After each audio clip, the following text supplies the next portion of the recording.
It's hard for you if you stand there. You want to squash there?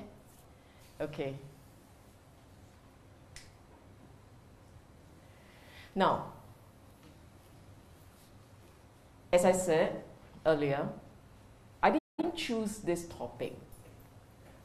I was asked if I could speak on a theme along this line. Actually, they wanted the sutta, Dhamma Sutta. And I didn't want to do Dhamma Sutta. It's like sutta on a Sunday morning, very hard. So let's keep it simpler, and the theme is the same. The idea is the same. And the idea here is about how do you tell someone is a good person, a worthy teacher, specifically a worthy teacher, a teacher that you can learn from, a spiritual practitioner. How do you tell what's good and what's not it? Okay? And I agreed to do it because I think it's helpful to know for yourself. You see, you are in search of the Dhamma, and you don't know when you set out. When you set out, I think it's reasonable to assume you don't know what exactly is the Dhamma. Yes? Oh, I can read your notes. Yes. When you set out on this Dhamma journey, in your Dhamma quest, you don't know what's good or bad. You don't know what's right or wrong. You don't know whether the person teaching is right or wrong. You have to go by some degree of trust, some degree of faith. But you will appreciate some help, some guidance. I don't pretend to know the answer, so I will take from the Buddha and deliver to you what the Buddha said. And then you decide how much you want to take from Buddha. My advice is take 100%. But I'm not the insurance agent, right? I cannot force you to take 100%, 100 protection, 100% protection. I can't do that. So I leave it to your judgment, how much you find useful. Okay? Ayo. Oh, sorry, I'm pointing arrow at the wrong place. Now, we all judge. Yes? You judge. And we judge because we want to be okay. You know, like what I just said, we all want to be okay. Some of you judge harder than others. Some of you, your judgment, you kind of left at the door. Sometimes you bring it in, sometimes you just drop it outside. But most time we judge. But, the question then is, on what basis do you judge? On what basis do you judge? And I would like to offer some thoughts.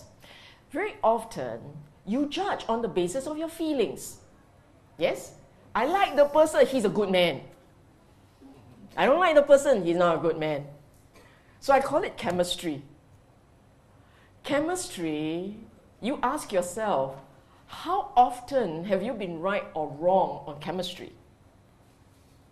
How often have your chemical reaction gone wrong? If it has gone wrong often enough, you don't trust your feelings anymore. Yes? If it's gone wrong often enough, every time the feeling tells you something is off here, you will say, shh, what do you know? Some of us are perpetually gullible. Our feelings let us into the drain 10 times, we will do it the 11th time, same. This is what I call the jialat version. Okay? Feelings. Based entirely on feelings. And what account for the feelings? The question is, why do you feel positive or negative? And I will tell you why. Very often, your feelings depend on whether your ego feels good. If someone say, you are such a wise person, you may not be very wise. It doesn't matter. You like wise. If someone looks to you and say, you know, you shouldn't say that, he means well. But you don't like people telling you you shouldn't. But it makes you feel stupid. So what happens? This person not very nice. He tells you things not nice. Not a nice person. You see what I'm saying? Your feelings rest very often on ego. So you find somebody who knows how to talk very well. You finish. Okay, so that's one account for your feeling. What's the second account for feelings? I call it humans useless lah. We like nice looking things.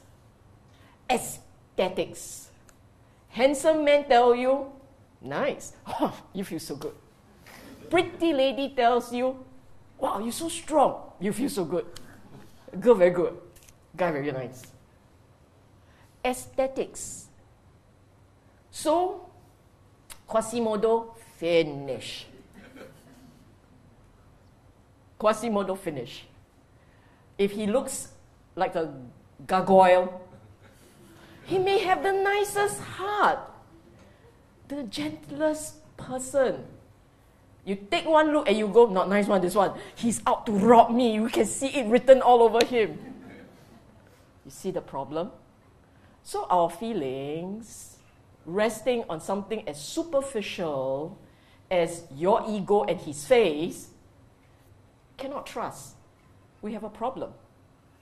Okay?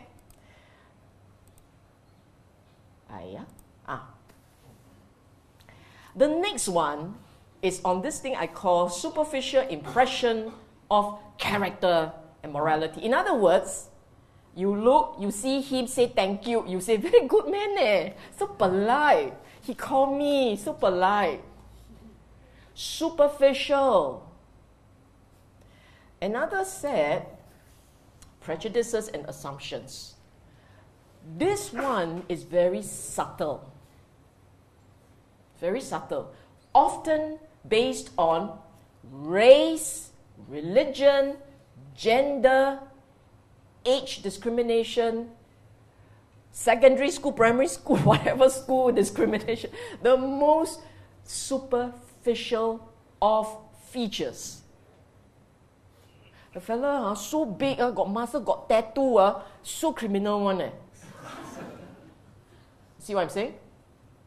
Your assumptions. These days on the Facebook, many little advertisements on how our assumptions is so wrong. Some very good ones actually. You see the guy all tattooed up, you will say funny things about him. You see this person coming on, looking a bit effeminate, you will make assumptions about him. You see this woman who dressed up in a way you don't approve of, you will make assumptions about her.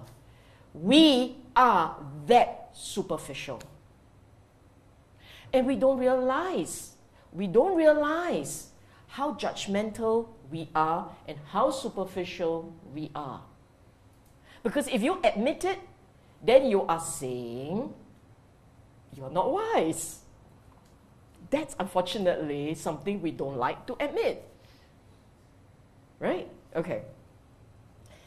Okay, this one is hits and misses. Basically, it means if you look at your own judgment in the past and you have to score, meaning how often did you have to change your minds about people?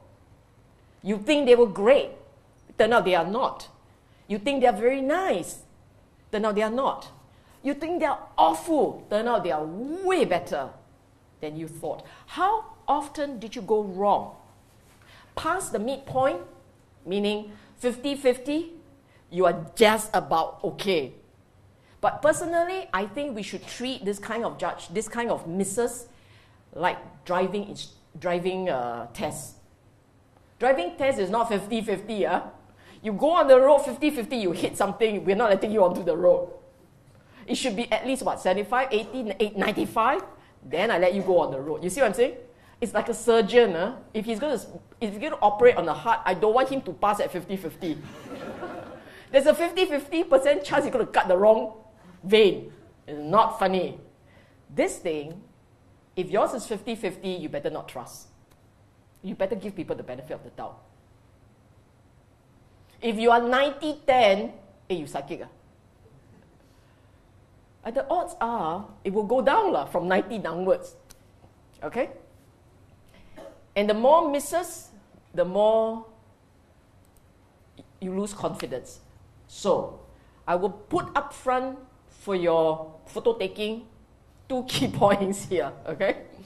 The Buddha's advice based on 2 things, 2 parts. One part is about you.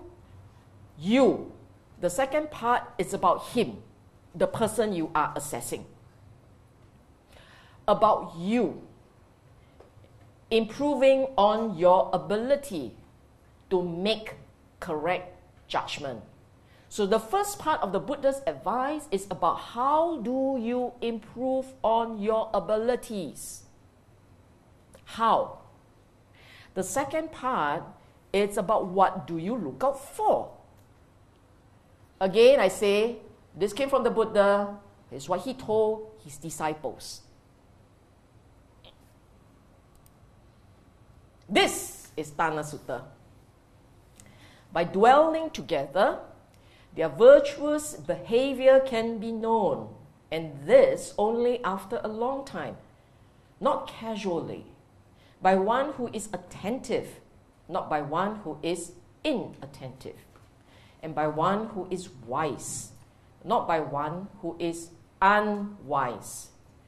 So, can you see from this stanza 3 things about you? This is about you. Dwelling together after a long time. After a long time, 1. Attentive. You being attentive, not he being attentive to you. You being attentive to him. Meaning you pay attention to. 3. By one who is wise. You are the wise one. Okay? Now I elaborate. Time. Don't rush to judgment. Can you don't at hello, how are you? Say sweet, nice, good person. Can you don't do that? And the more important the relationship is for you, the longer you take time to observe. What is an important relationship? The person you're going to marry. You could stay with he or she for the rest of your life. What? Hi, how are you? You want to come back with me? Cannot lah. Must be, hi, how are you? Hi, how are you? Hi, how are you? Then 5 years later, shall we go buy HDB flat? Okay, like that, huh? Seriously, jokes aside, take time to observe. Don't take time and measure. Today, day 1. Tomorrow, day 2. It's not about time. It's about taking your time to observe. If you spend time but you don't observe, it's a waste of time. You get it?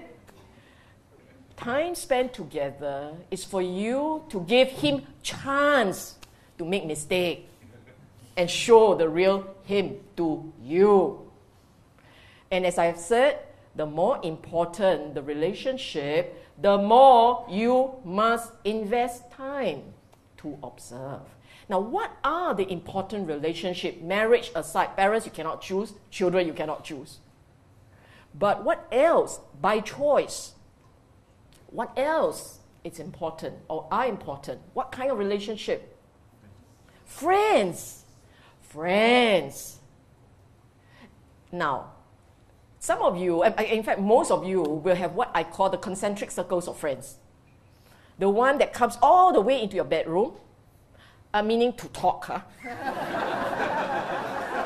Can you stop allowing the mind to slide into the gutter? Just chit-chat, okay? Bring your house very small. Sitting room, bedroom. Sitting room, family there, so come to bedroom, chit-chat. Huh?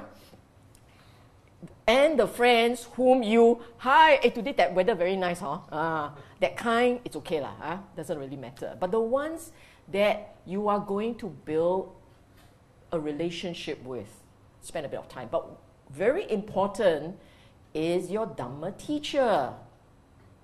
The person you're going to learn the Dhamma from, in my mind, is one of the most important. Why? He messes up, your brain is messed up, your mind is messed up. Not one life. You messed up your understanding of the Dhamma, it's going to follow you after death. Can you imagine? At least your husband ain't going to follow you after death. Your friend may or may not be there waiting for you over the other side. But the Dhamma, it goes into your mind, it's like a virus that cannot be gotten rid of. It will be stuck. And if it makes a deep enough impact, you are stuck for lives. See what I'm saying? So, please, when it comes to Dhamma teacher, the person you're going to learn from, you spend your time to look and assess for yourself. How many of you, I'm not asking for social feedback. No. I'm just asking a rhetorical question. How many of you would say, I regret wasting some time learning and bucking up the wrong tree? Because when you buck up the wrong tree, you may not want to come down from that tree. You may not know how to come down from that tree. You buck up, you come down, you carry the fruits, and you propagate the seeds.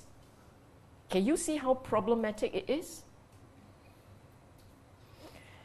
So, take your time, pay attention. The second point there, watch for consistency in behavior under changing circumstances. What do I mean? I actually put it very nicely for the internet audience. What I mean is, you look out for how the person behaves when things are bad.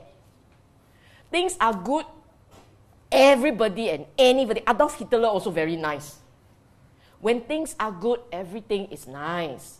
It's when things are bad, when he has failures, when she is feeling pressures, when she woke up in the morning and fell out of bed, when things are not going right. In those circumstances, the character comes out. The akusala comes out. That's when you will see how bad is the akusala. Do you know what's akusala? The unwholesome, okay? You will see when the unwholesome comes out, how bad. If unwholesome, now all of us here, chances are, most of us here, chances are, when things are not nice, our dosa comes up. The anger, the annoyance, the irritation will come out. Normal. The bus came by, went off, didn't want to stop for you. Alamak, jalat. I'm going to be really late for Sylvia Bay's class. Jalat. So you feel really awful, right? Then you'll see the annoyance come out. Something like that. When the annoyance come out, what did you do? What's the worst that you do? Very good. Very good. This is good. If you take rock and throw, no good, no control. You have verbalized you actionized your thoughts already. No good. And then how long it lasts? You take strong throw, already take some more strong throw. And take some more strong throw. If you do that, no good. Go back to meditation. Cannot meditate. This one cannot meditate. This one meditate, the teacher chase you out. You see what's the worst that can happen when the person is in a bad state. In his mind, he's very agitated. And how long he revert to normal, regular behavior. Okay? For many of us, we will look for how often he say thank you, whether he say please, whether all these superficial pleasantries are given correctly, he bows when he does this, that sort of things. We look for these things, and these things are not important. They're not the most important. It's when things go bad. How quiet, how firm he goes back to his practice. If this is a Dhamma teacher, if this person is a Dhamma teacher, he has to remember his practice. Okay? So you watch for the change. The next one is the word attentive. Okay? I'm going to just give you the Buddha's words. Investigate with respect to two kinds of states. States cognizable through the eyes and through the ear. What does it mean? You see for yourself, because he wants your eyes and your ears there.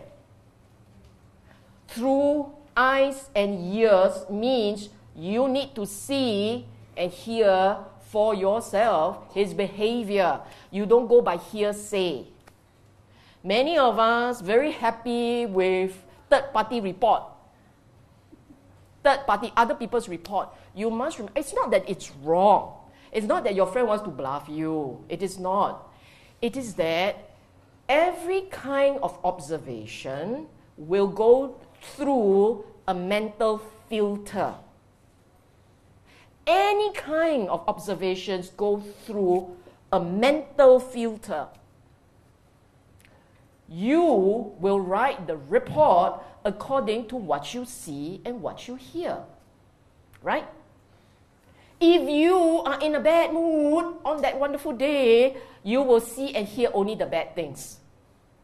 If you are in a great mood in that wonderful day, you will see and hear only the great things.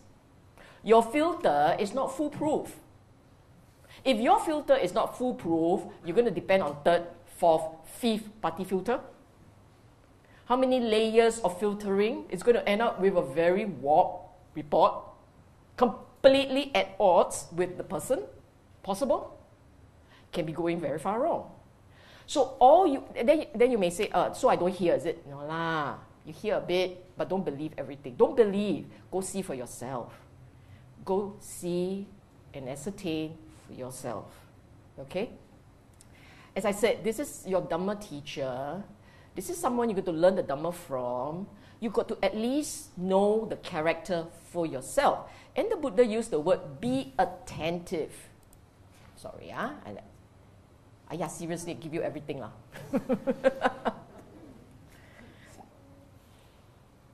Be alert. Be attentive is to be alert. To note. To note, don't have to say anything. To note, pay attention. Okay?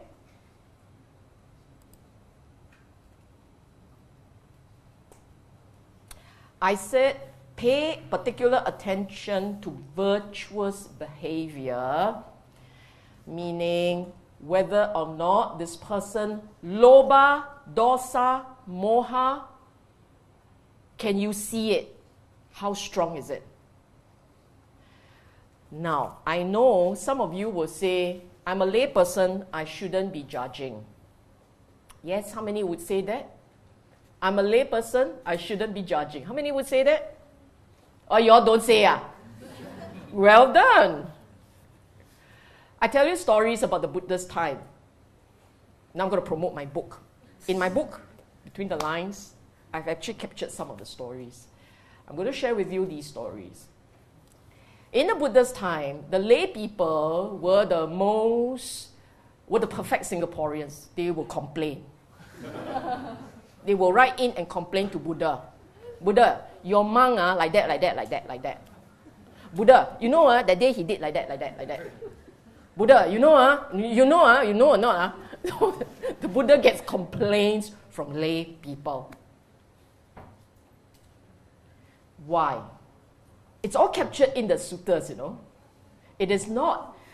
Buddha, the Sangha of Buddha's time, when they sat down and they put together the teachings of his life, They included the snippets where lay people complain.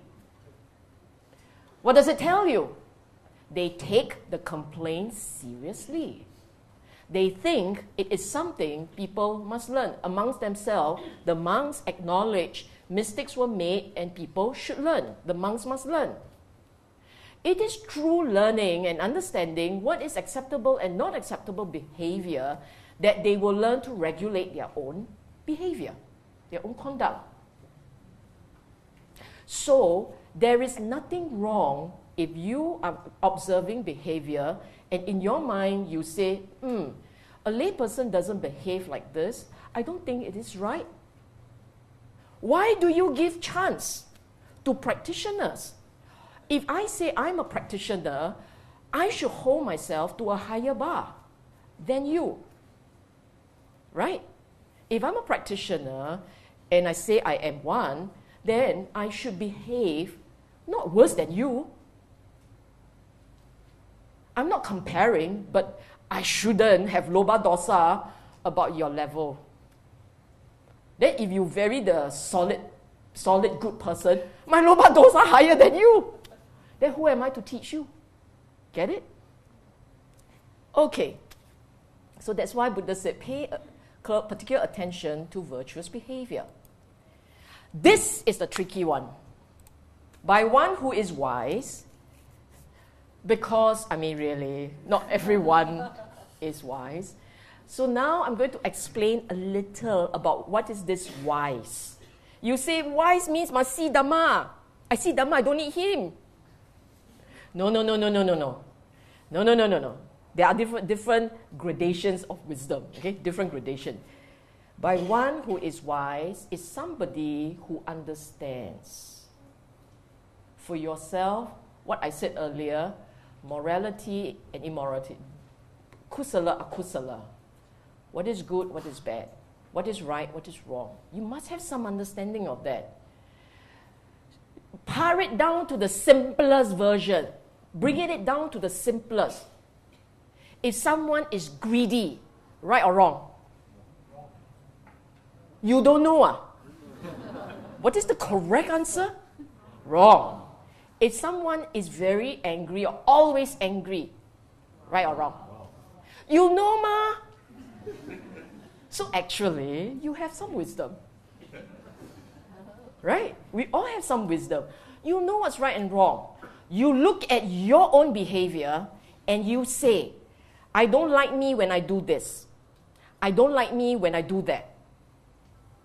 Why is it you don't like you when you do this or that? It is your conscience talking. If you are wise, you will have conscience. You will have some minimal guideline of what's right and wrong. You will have. The wiser you are, the stronger your guideline, the higher your guideline. The not so wise you are, I don't even know how to be polite about that. The less wise you are, the lower your bar. You get it? So that's how you can tell wisdom. If the person's bar is high, the person's morality bar is higher than yours, the odds are, morality bar for himself, not morality bar for the world. If I hold a morality bar for you, if I hold a bar for you like this, okay, and I hold for me like this, this is not wise, Agree? You see, you wise, If I hold the bar for me like this, and I hold a bar for the rest like this, what do you say? No, not wise. I tell you why. It means that I'm still pointing at you. Someone who is wise, don't point outwards. 你做错了，你做坏了，你的巴萨。Actually, as the Buddha had always said, you hold yourself to the practice.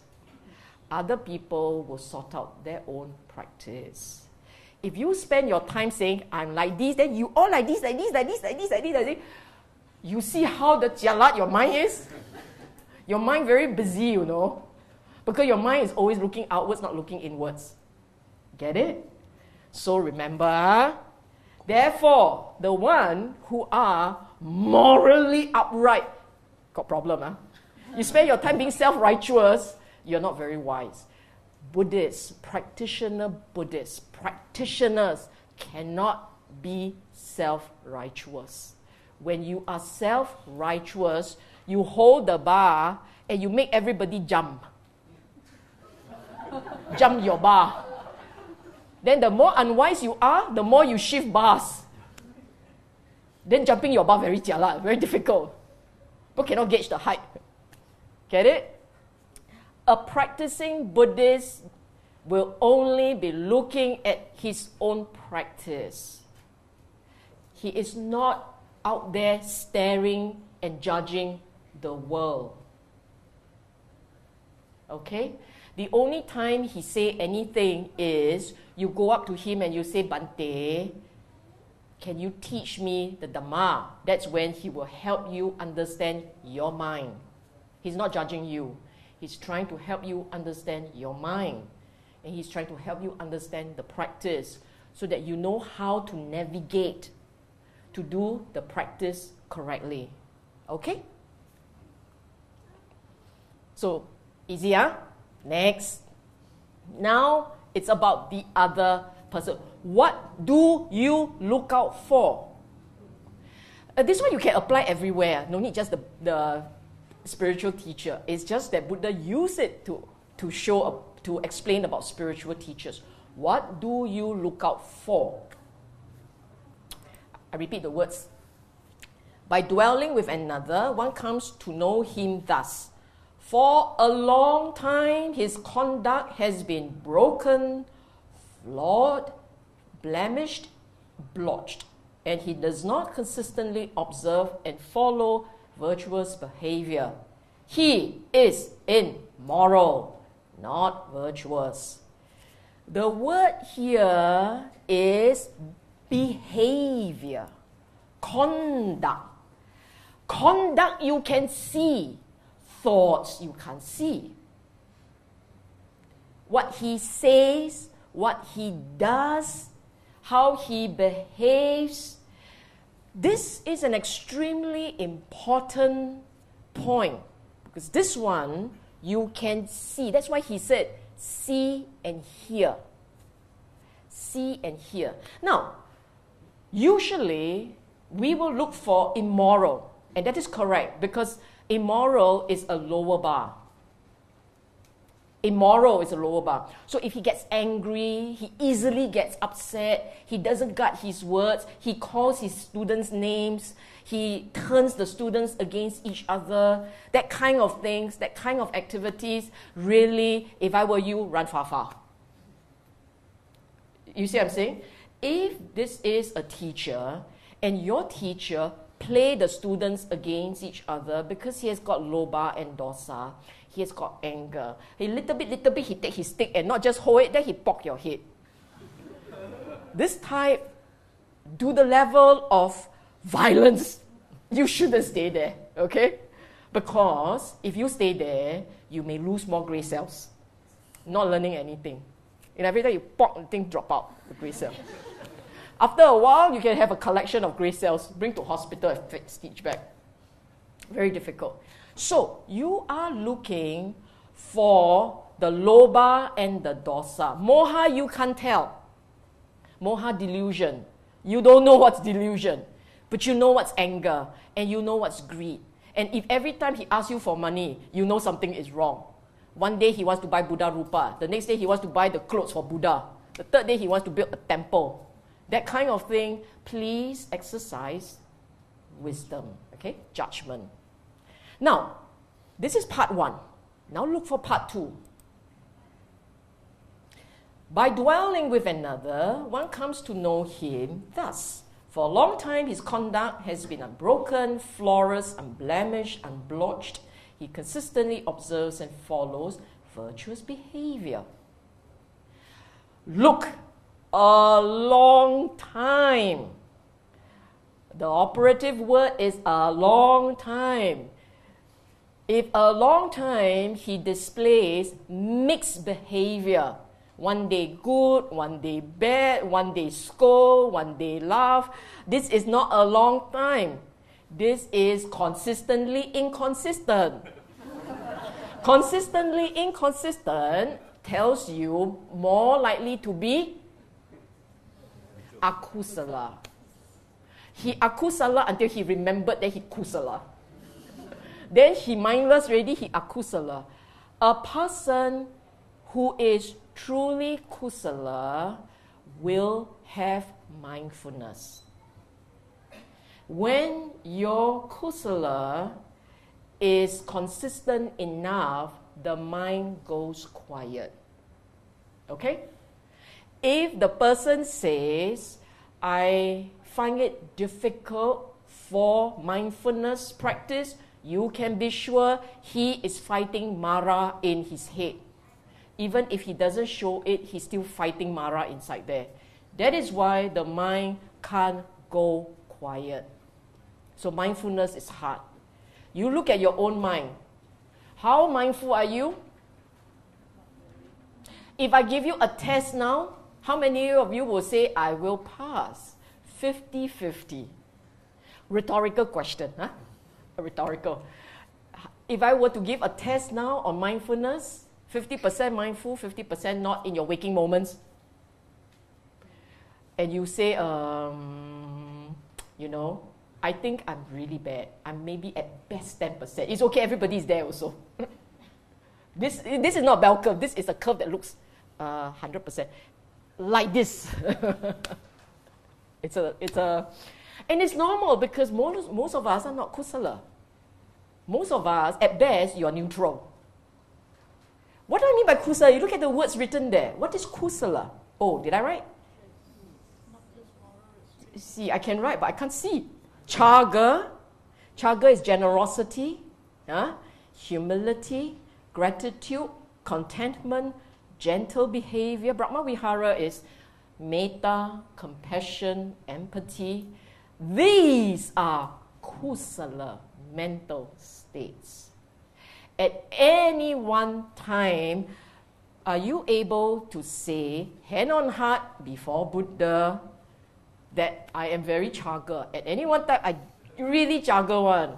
Really humble. I'm so humble. You see me bow, I see me bow. I'm very grateful. No, these are seasonal occupants. A, B, and B, you know. Sometimes come, stay a few days, go off. Like hotel guests like that. Worse than hotel guests. Akusala are squatters. Tenants and squatters. Kusalas are your 88 or 81? 81 Geylang motel type. There for a few hours and that's it. You don't see for a few weeks.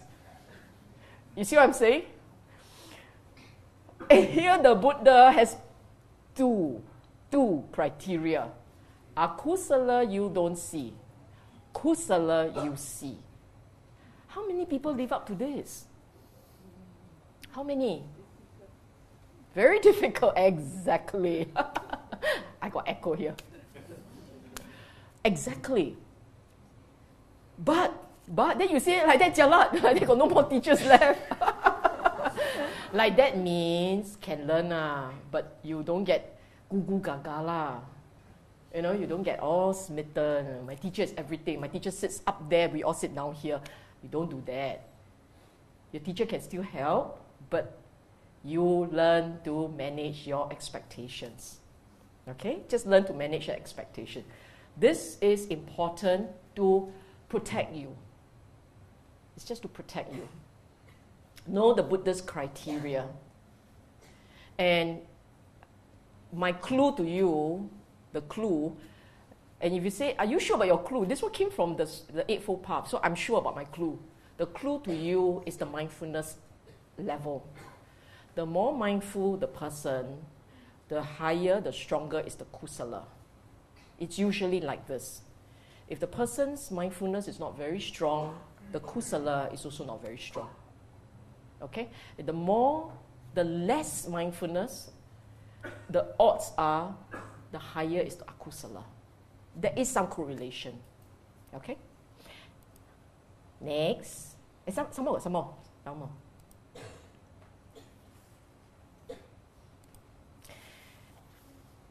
It's under virtuous behavior, found in him or not, default state, cognizable through eyes and through ears. Any mixed states, cleansed states. Attain this wholesome state over a long period, or did he attain it recently? What's the difference between earlier and this one? Earlier is about observable behavior. This one is observable mental states. Then you say, I can't read mind. Yes, you can't, but you can observe mindfulness practice. There are still some mental states you can guess.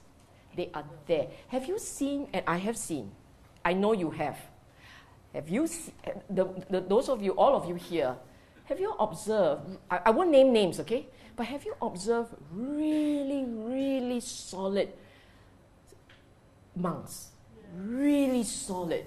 You look at the way they walk, you look at the way they sit, you look at the way they talk, so mindful. 不是装的嘞，因为装的很累啊。Mindfulness has to be developed to a certain level of effortless. And then they will live like that. They will walk mindfully. They will eat mindfully. Really solid. They are the really solid ones. And it won't lose. The mindfulness won't lose. This is effortless. Effortless. Only when mindfulness is effortless, you can feel the lightness. You see them, you feel joyous. You don't know why you're so joyous, but you just feel joyous because their mind is that strong. You can actually feel the softness and the joy when you're with them. Have you seen it? I'm not telling fantasy stories, right? The ones who have experience, let's just see your joy. How many of you? You see? Yeah, exactly. Actually, they are. Some of them come here. Beautiful, beautiful practitioners. Fortunately, not here, not living in Singapore. Cannot every day go visit. Last 2 points is for you. You will find very often that your mind wants him, wants your teacher to live up to your image. And when you want that, you can't bear the thoughts of him not meeting criteria set by Buddha. And so because of that, you tell yourself, no lah, he didn't mean it lah. He was just doing this. You make excuses. Know for yourself, understand for yourself, so that this is a form of protection. I didn't ask you to go up, stand up in public and say, my teacher is a fraud. I didn't ask you to do that. I'm asking you, Buddha's criteria, use it to protect yourself. If you don't want to see and you don't want to accept, it's your own choice. But don't say Buddha never taught you. Okay? It's there. The second thing that he said, there are 4 criteria. Did you remember? I listed 4. So the first one is virtuous behavior. The second one is integrity. Integrity shown in this way. Deals with one person in one way. In another way, he deals with 2. In still another way, he deals with 3. In other words, he kept changing. He keeps changing the way that he associates with people. You can't quite nail his character. He's like this wonderful chameleon that shifts colors depending on the environment. Have you seen people like this? You have, right? Sometimes what you see is what you get. Everywhere he goes is like that. It's like that. Seriously, are you still like that? Sometimes it's like that. Completely hard. Wood end, that's it. Some, flip-flop, flip-flop, and you can't tell. So you have to ask yourself, this, hey, why is there this flexibility? Why is there this odd flexibility? Sometimes so nice, soft like a marshmallow, sometimes so hard, tougher than the titanium. Why so strange? What is he hiding? Particularly look for whether he has a certain pattern of behavior with a certain category of people. We usually call the categories high, low. High, you have your own perception of what's high, and you have your perception of what's low. There is no common perception. It's the individual. Usually people will say high means rich lah, powerful lah, influential lah, and low means opposite lah. Usually. I will say, no, not like this. Usually we say high when you perceive the person as wiser, smarter, greater. He Arya Mang, you very scared, high. Everything else low. Right? See what I'm saying? There are different categories. But the discrimination is based on his perception of categories. If you observe that is happening, you must know straight away this person is not like this, not straight. He has got a flexible spine, moral spine. It's a flexible one. It sways when the current is strong, the wind is strong. Ask yourself if inconsistency is equal to hypocrisy. Sometimes it is not. I tell you, sometimes it is not. You read this book. I said I must tell everybody to read this book. Read the book, Stillness Flowing. Everybody kena left right from me already. Stillness Flowing. In my view, one of the most beautiful books written in modern times on the practice. It's a practice of a truly Arya monk. It's a beautiful book. Read and learn. Not what he did to himself. Read and learn his explanation of the Dhamma. And in this book, there is this segment where it was said that depending on the needs of the disciple, he will adjust the method to help. Bante Achancha will adjust the method to help. Some disciples, they need more TLC. You know what's TLC? Tender, loving care. Some disciples are softer, gentler. If you push, they will get completely disoriented and then depression and they go off. So for disciples of that nature, the monastery takes greater care. Thank you. The monastery takes greater care in making sure that their fragile mind is not affected. Some people, they are better with toughness. You push them, they come back stronger. So for those, the treatment is adjusted in accordingly. This is important. So this is about practice, and so there is inconsistency sometimes, depending on occasion, depending on temperament. This is not what is said here. What is said here pertains to what I get in return for the treatment. I am treating people differently depending on what I perceive are my rewards for the associated treatment. Get it? So what the Hokkien will say, Kwa nang. Kwa nang, right? Yeah. Dhamma talk is very good, no? You can learn Hokkien, you can learn Teochew, you can learn Cantonese, occasionally got Malay. Okay? Next. Can you read? I can't quite. Here he is afflicted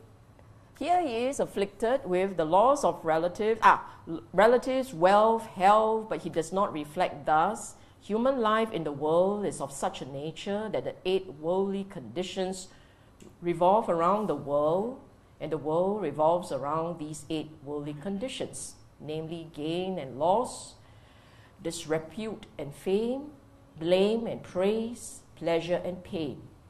Thus, when afflicted with the loss of relatives, wealth, and health, he sorrows, languishes, laments, he weeps, beating his breast, and becomes confused. In other words, the individual lacking mental strength. This is your Dhamma teacher. Here we are talking about Dhamma teacher, right? Your Dhamma teacher getting very mama drama over losses. Can you imagine how jialat? For those who need translation, jialat means really bad.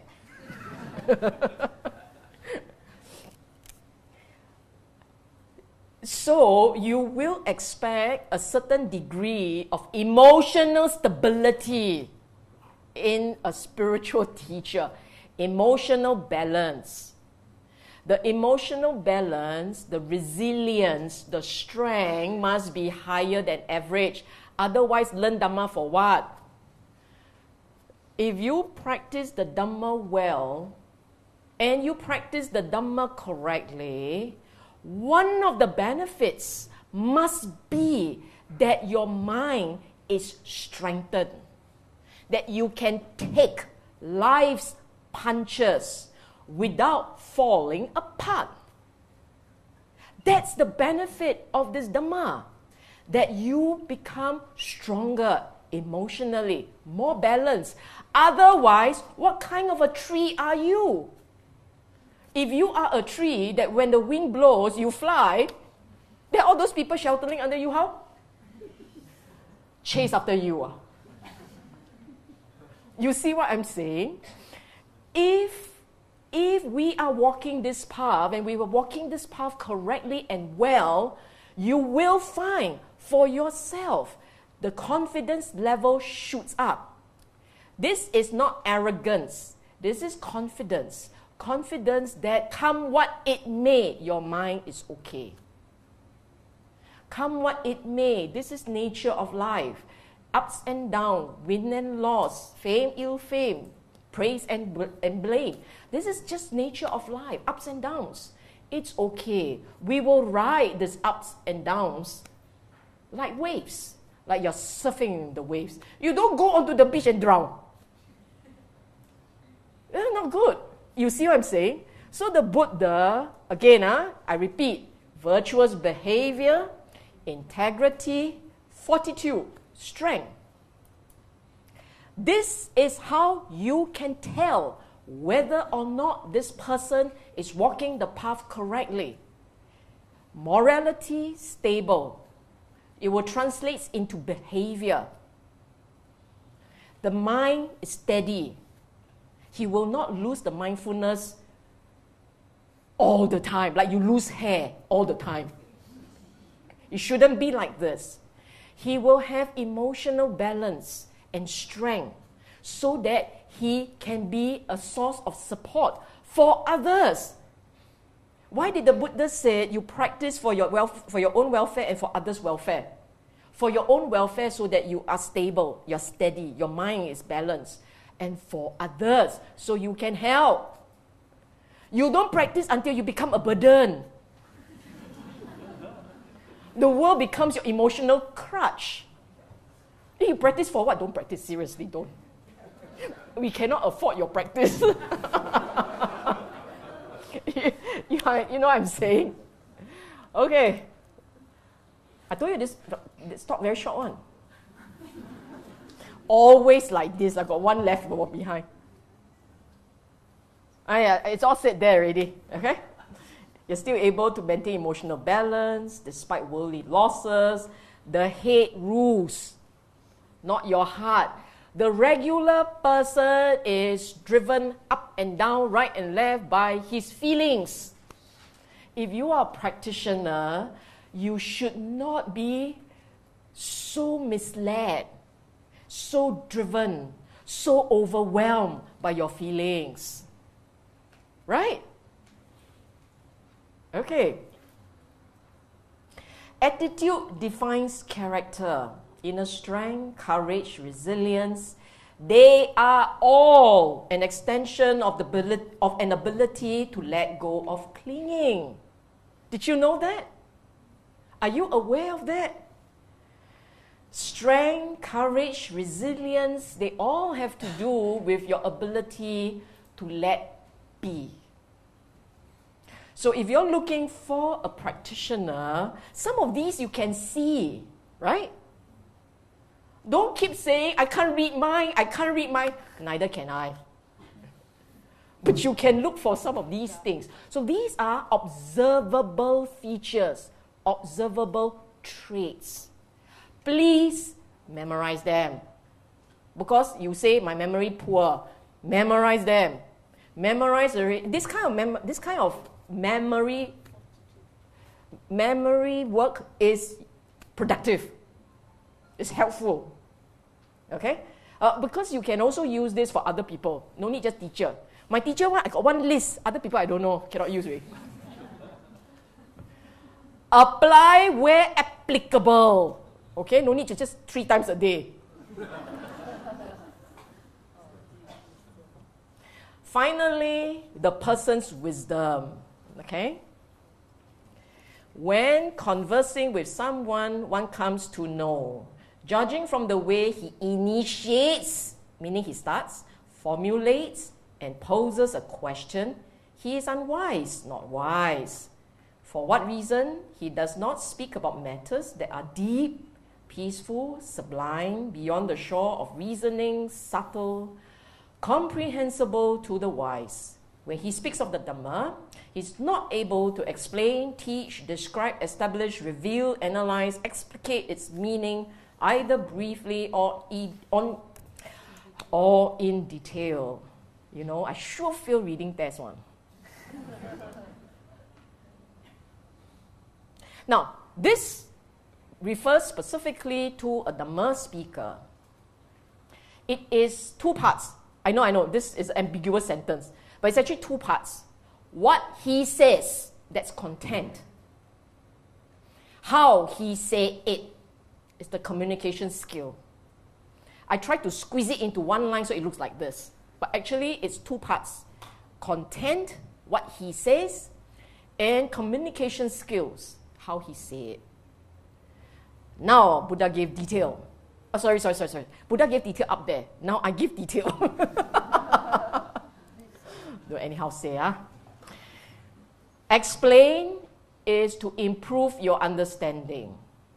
If he explained already and you don't understand, even worse, you got confused, that is not called explain. That is explain. Okay? Whatever that is explained must help you understand better. You here already got more confused. This one, the wisdom may be about like that 50-50. Okay? Second, the word teach. I use the word guide, and you will say, what's the difference? Actually, it's same lah. Basically, what it means is, after listening, you can see step by step. To teach has to take you step by step to progressive learning. You know more and more and more. Okay? To be able to describe is to be able to give details. To give you more than what's written up there. To give you more than what the Buddha says, dukkha. The fella cannot say dukkha, full stop. That's no detail.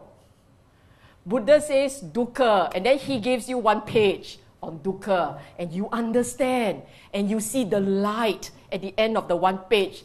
Sweet. Okay? And there's only 3 parts, there are more. To establish is to provide foundation, provide convincing argument. Now, you see, when you build a house, you cannot start with the roof. Who have seen building house start with roof? No, right? It has to go from bottom up. So, in the Dhamma talk, in the teaching, a teaching that is effective has to work a foundation, work its way up. Any teacher who comes before you, and when he talk, you get confused. When he teach, you see no guidance. When he describe, he repeat the word. When he establish, it's from roof down. You know something is wrong. Okay? Some more. Reveal is to learn something new. That's why you cannot hold against him. Maybe you very the chim. You're already very competent. You have masters in Buddhist knowledge and concepts. So he can't really teach you a lot more. But really, he might. A real practitioner will be able to teach you more, over and above your PhD knowledge, for sure. Because he knows how to peg it to a level and to a degree that helps you to understand paticca samuppada. Depending on origination, okay? And the last one says analyze, to satisfy critical thinking. What does it mean? Our mind, even the one who say, I am not intellectual, even the one who say, I'm not intellectual one, you know that type, huh? Not you lah, that type one. I don't learn one, it's so difficult, I don't want. Even that, the person wants to be logical. Even when the person is not intellectual, he doesn't systematically argue through his thoughts, he still say, got logic or not, right? Got logic or not? When he talks to you. He also wants to be logical. In other words, when he makes his point, he will argue the case in a manner that satisfies his mind, his analytical abilities. When you argue with your kids very philosophical, is it? No, I say cannot. Why? Why cannot? Cannot, I say cannot. He's not happy. Cannot because you're going to have dinner in 5 minutes. After dinner, you may have. Okay, logical. See that? Logic is nothing cheap. Logic is just the mind saying, you've got to give me an argument that satisfies my mind. So I give you a bit more satisfying. At the end of this, not this talk, at the end of a conversation with your teacher, at the end of that conversation, you should understand better. Whatever you went to talk to him about, you should understand better. Number one, this didn't come from me. This came from Buddha. You will understand better. You will be more inspired. You will be more joyous. Because the whole idea is not to make you happy. The whole idea is to get you to practice. If after a Dhamma session, you go home and you're wondering whether you should be something else. I don't know, Taoist maybe. I should be a Taoist. Maybe I should be a Feng Shuiist.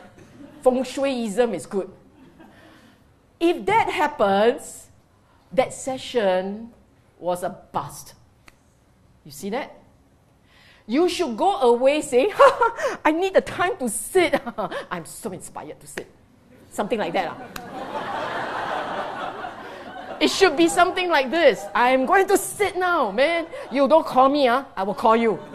It should be like this. If you sit already, go. After the Dhamma talk, you go, oh, I'm very tired, I think I go and sleep. Very sad lah. Your Dhamma session just went down the don't know what, the pipe. Okay, last slide. Therefore, concluding words, don't go by your heart or your gut or your nose. All these bodily parts, you can fool them. They're feelings. Okay? Go by your head. This is Buddha teaching. Go by your head. Take time. Make the effort. Be objective about the evidences. And the last one, my word. It's wise to take his advice to heart so that you can avoid costly, painful, regretful mistakes. can't do much about the past, can do everything about the future. Okay? Okay. What time lunch? Not that I'm interested. You have 15 minutes for question. Anyone have any question? That's it.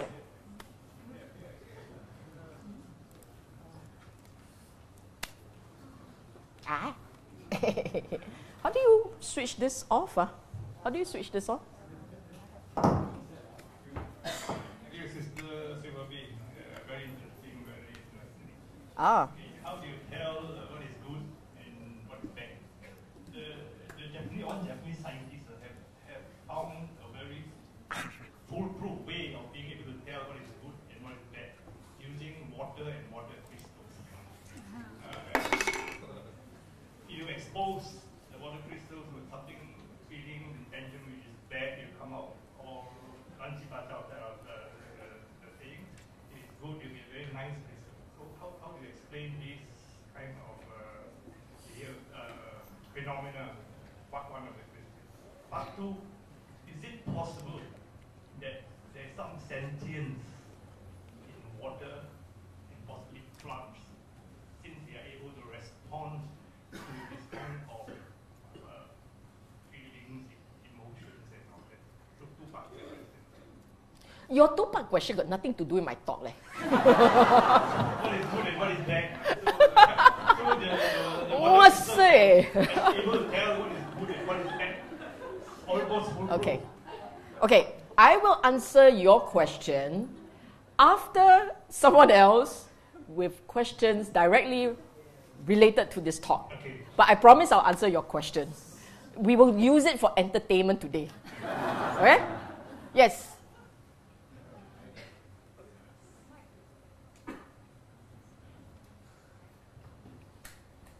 Thanks.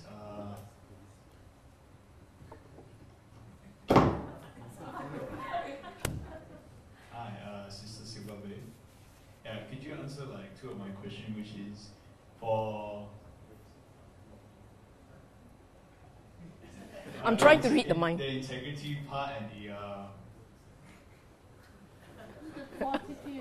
Fortitude, yes. Sorry. Like, can I ask, like, for example, what if, like, a policeman or a man does his duty, like, he got, like, two different sides where he's soft and squishy when he gets home and stuff, then when he goes does his duty, he's got more hardened. Is that still, like, a bit, you know, inconsistent and stuff? And the other question is, when the policeman, like, arrests and, like, does things, he gets emotional for, like, the criminals and maybe the victims. Is that a bad thing, or is it just that he got a caring heart? Because it's a bit, you know, I just want to know. Yeah. I understand the first question. I'm not so sure about the second one. Can I have the mic again? You don't need the mic. You have a loud voice. Sorry, I'm a bit shy, so I like to... You know, we have something in common.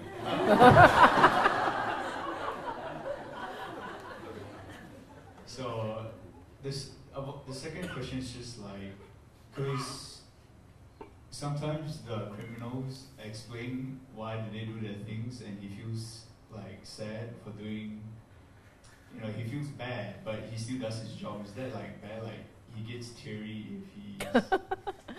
Oh, a policeman with a heart. I like. Oh, really? You're a policeman. No, this is just an example. Okay.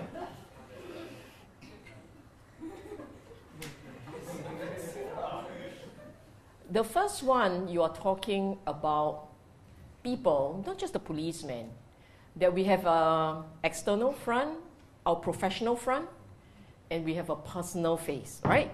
Something like this. I think that's normal, that the individual typically, when he's engaging in his work, he needs to project a certain persona, a professional front, if you like, so that he can be effective in his work. And then when he's down with when he's home with his friends, with his families, he let down his hair.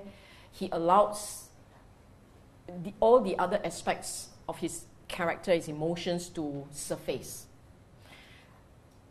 If this indeed is work-related, or he is conscious of the occasion, and he keeps certain part of him hidden away to be effective in his work, to me, that is not wrong.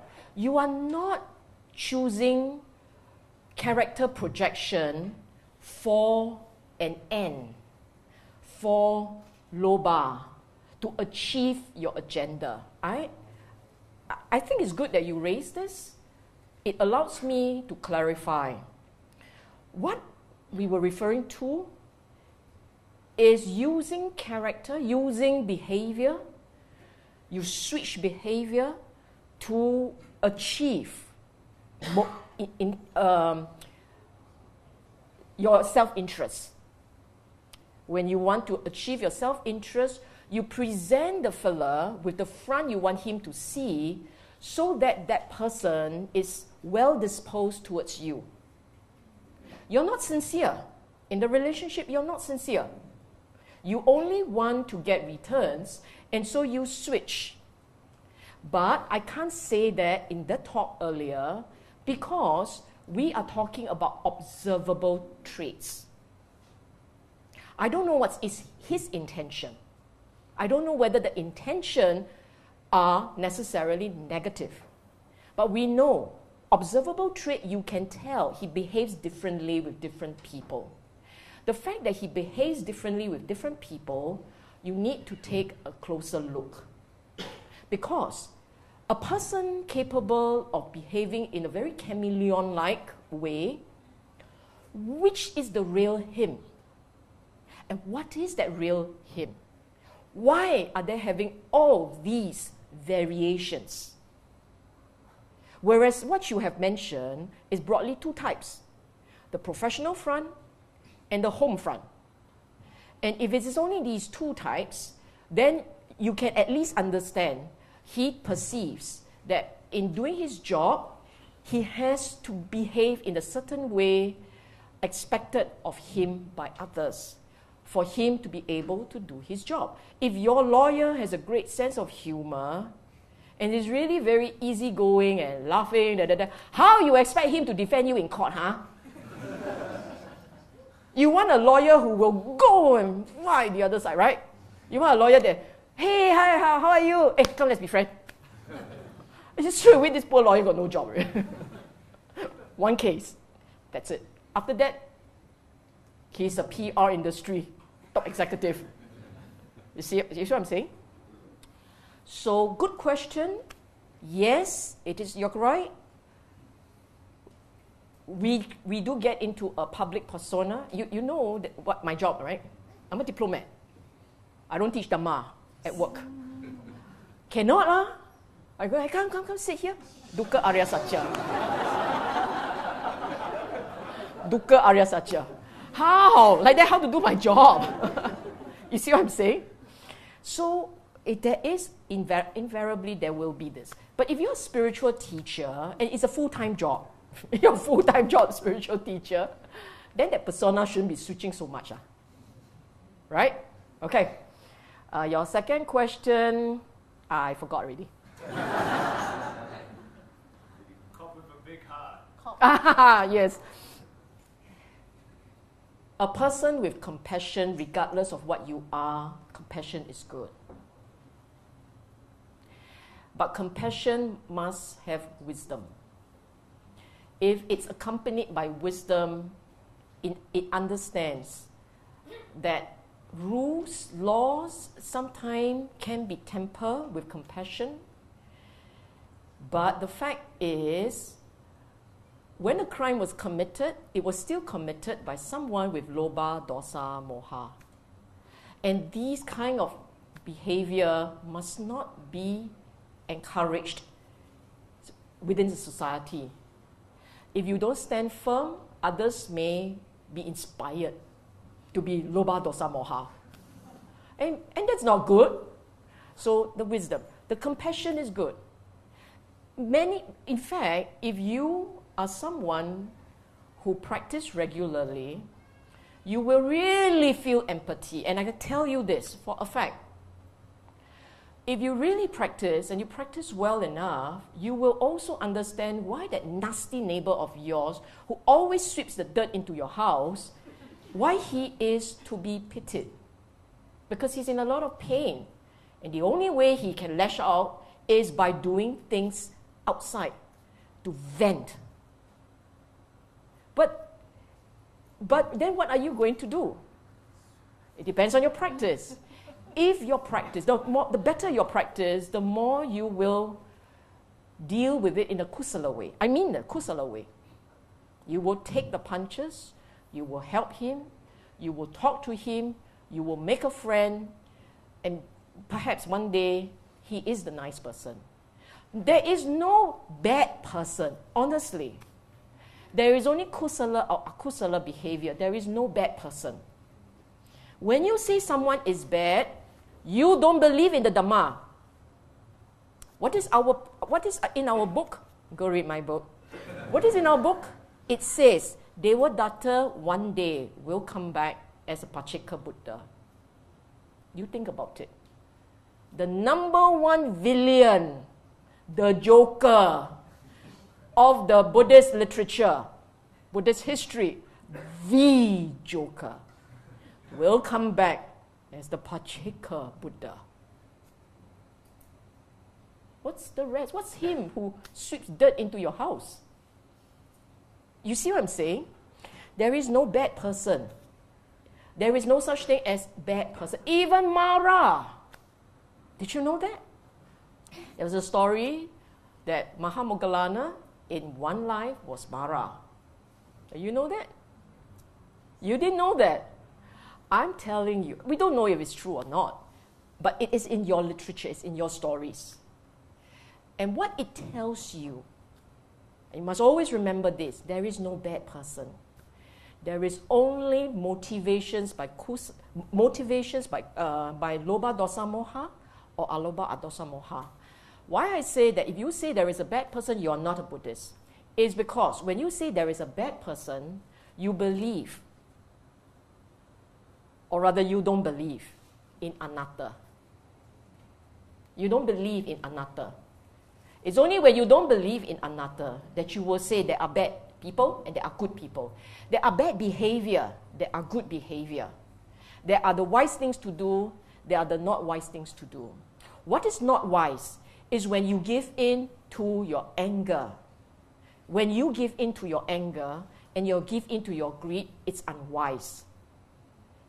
It is unwise because giving in there will bring pain tomorrow. Today and tomorrow. Giving in there. So it is unwise. Okay? Any more?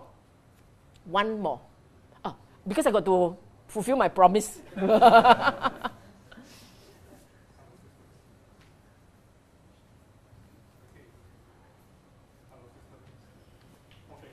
Basically, I just want to ask regarding your observable traits, because I remember in Buddha's time, I think there were also some enlightened disciples, but then they also exhibit some like negative traits like maybe anger and things like that. What do you say about that? No. In the Buddha's time, the disciples didn't, the Arahants did not exhibit anger. They exhibit behavior that the regular person finds odd, and they judge them on the behavior. For instance, there was an Arahant who goes around calling people by a certain title, and in those days, that title was deemed as derogatory. But and the Buddha explained that it's nothing. To him, there is no anger, no akusala. It's a habit of word. The word that pops out is a habit. And so when people held what he said against him, they didn't realize that it wasn't him. It's just a habit. Oi, like that, huh? Now we say oi is really not nice, right? Oi, oi, oi, oi. Get used to it, okay? I shall call you oi. Oi. So You say, why would you call another oi? But he has been oing all his many 500 lives. He only know oi. So he oi 500 lives. By the 501 life, the last life, he still oi lor. That was what happened. So another one was bopping, jumping. The way that he walks, he hops. Actually, he walks, and then he saw a puddle, and he hops. And so people say, eh, arahan like that, don't you float? So people didn't like it that he hops across the puddle.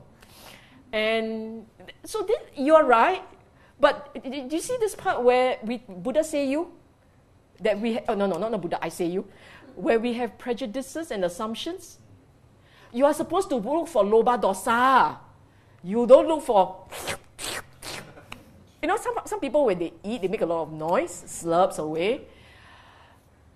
He was many lives of a certain cultural trait. So therefore, when he, as an Arahan, he still slurps because 500 life he was of a particular ethnic group.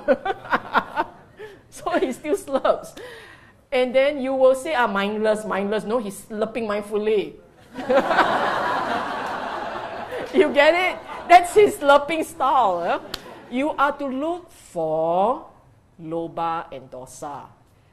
These are the big ones you must look for. You see the greed, you see his wanting, you see his anger. Can already, don't go and look for microscope. You put your toothbrush like that. Wrong. It's supposed to be 2 inches from the edge. No need. Alright? We are done with the talk. I will just respond. We are done with the talk. I will just respond to